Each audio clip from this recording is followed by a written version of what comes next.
I say thank you again for bringing us together. You have the foundation to promote peace and prosperity with annual conference generally titled Democracy Dialogue. For this year, the theme on which we are to deliberate is beyond election. Can political parties and the judiciary save African democracy?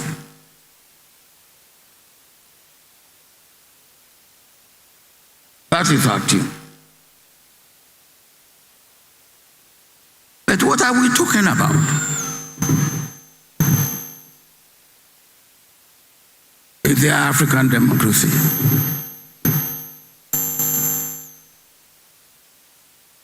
Let not deceive ourselves. Let us not deceive ourselves. There's nothing like African democracy. We were given Western liberal democracy by our colonial masters. I will come to that as I go along. Before I got a copy of printed program last night, and before having a short encounter with Anne, the executive director of the Goodluck Jonathan Foundation, I was a little bit confused. But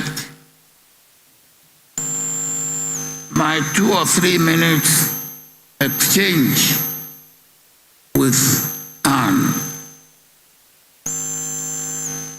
substantially reduced the magnitude of my confusion.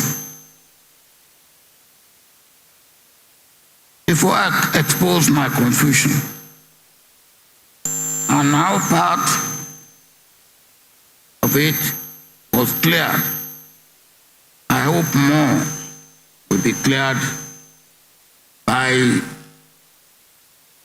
the end of this day. But let me thank President Goodluck Jonathan once again for nominating me as the chairman for this very important dialogue.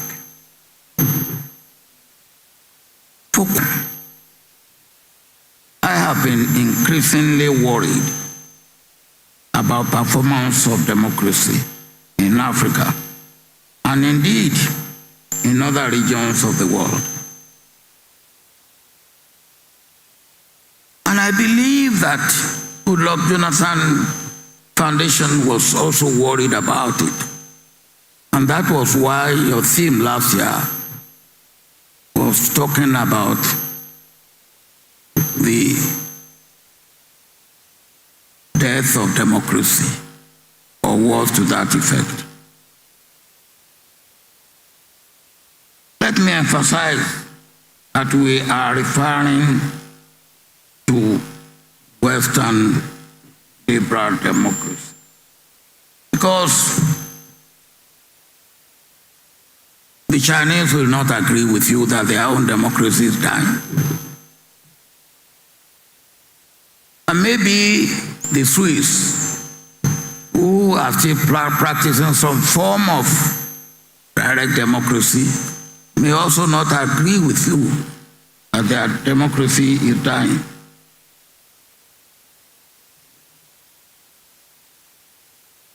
We are referring to Western liberal democracy, which is practiced in Europe, the Americas, substantial part of Southeast Asia, and Australia, and of course, here on the continent of Africa. Since our European colonial masters had nothing else, they gave us what they had. We swallowed it, lock, stock, and barrel. But has it delivered? Or is it delivering? Or will it deliver? These are the questions that we must ask ourselves. And these are the questions that are very, very important. It doesn't matter whether political parties remain as they remain, but I hope they will not remain as they remain, or judiciary is captured, controlled, or independent. Of what need is judiciary in government making? What purpose does it serve that when millions of people have voted, then 5 people will come to decide either in favor or against the decision of millions of people? Is that democracy? That cannot be democracy. And if that cannot be democracy, what is judiciary doing in democracy? It's like when Akintola was dealing with the Midwesterners in the western region of those days, after Midwestern region had been created. And Apata came and said, Akintola, I shouldn't be going to the Midwest because my name is Apata. It's a Yoruba name. And he said, spell your Apata. And he said, A-K-P-A-T-A. But Yoruba spelling of Apata has no K in it. So Akintola said, what is K doing in Apata? I think we can ask ourselves, what is the judiciary doing in government and democracy?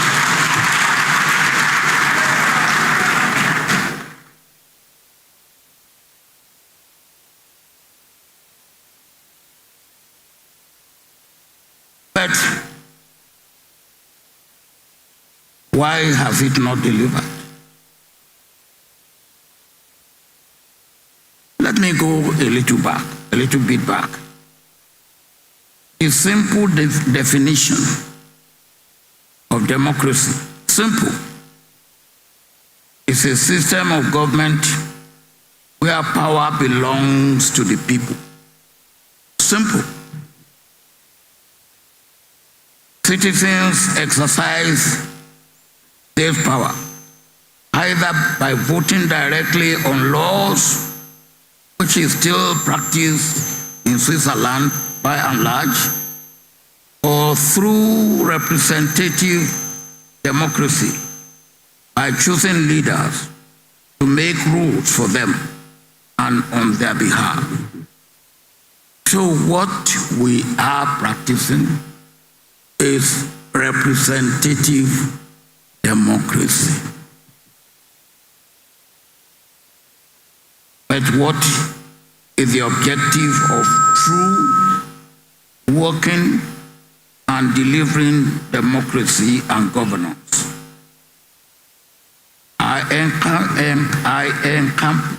encapsulate this in good governance, which takes care of the welfare and well-being of the people, all the people. Inclusive, egalitarian, with equity, sense and feeling of belonging, and the stake in all aspects of nation's life and activity. Full protection of life and property, no marginalization, no discrimination, no exclusion. Democracy that works is meant to deliver dividends of democracy in terms of quality of life and living for all the people within a geographical area entity called the nation. Let me make a few points before yielding the floor. My brother who will follow me after Olivia. Representative community and political parties. What we had was people's representative, no political party, then community representative. And that degenerated, and I watch my language, degenerated to political party representative. So those people who are elected, or whatever they are, from their different constituency, they are taken over by the political parties. And they are no longer representing the interest of their community or the constituency they come from. So we have no African democracy. The West, or the Western liberal democracy that we inherited, grew from monarchy. Hence, you can have government and loyal opposition, loyal to the monarchy. But when you talk of loyal opposition in an African setting, and I have gone into many of African languages, opposition means enemy. That's the word. Then do you have a loyal enemy? So what do you do with your enemy? You crush him and destroy him. And that's what you have. But when Western liberal democracy was developing, the monarch was there. And the government and opposition were all loyal. Monarch. The democracy we practice has no African context, no African content. And if you try to practice, to use what is not meant for you, to serve your purpose,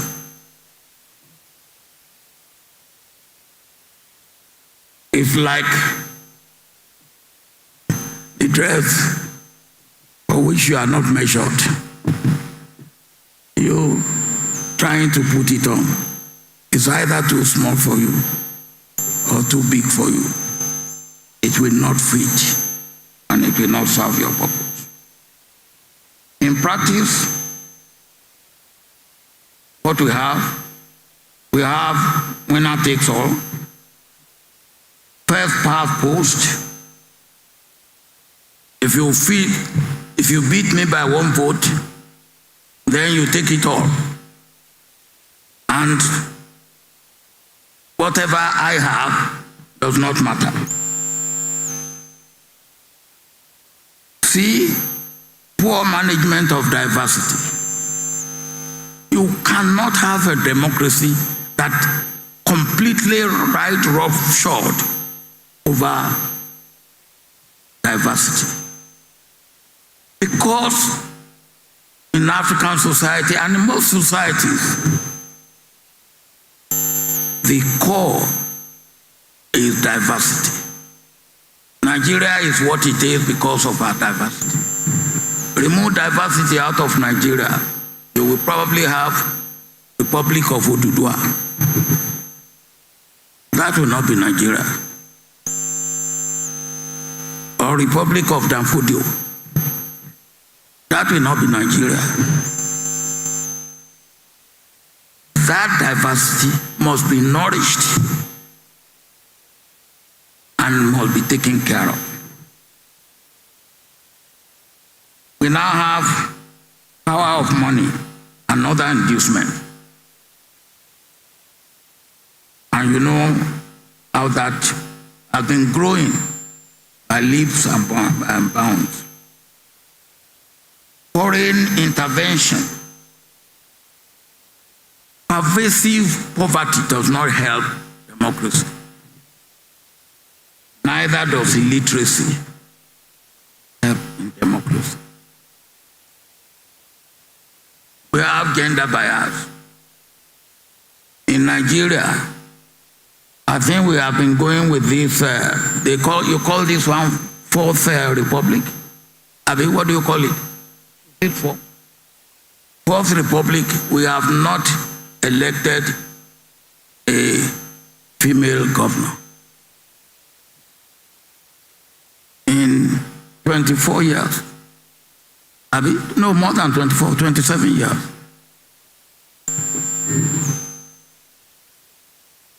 And yet, there are people we are electing. Most of them lack character. They lack attributes and values that can endure and can uplift. Well, what is the way forward? I believe we need more than zeroing on political parties and the judiciary. They are important, particularly as what we practice now.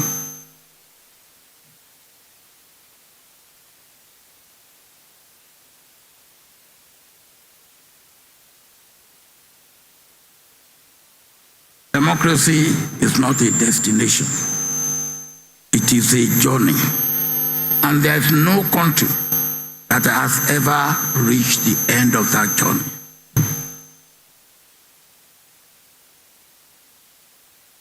Western liberal democracy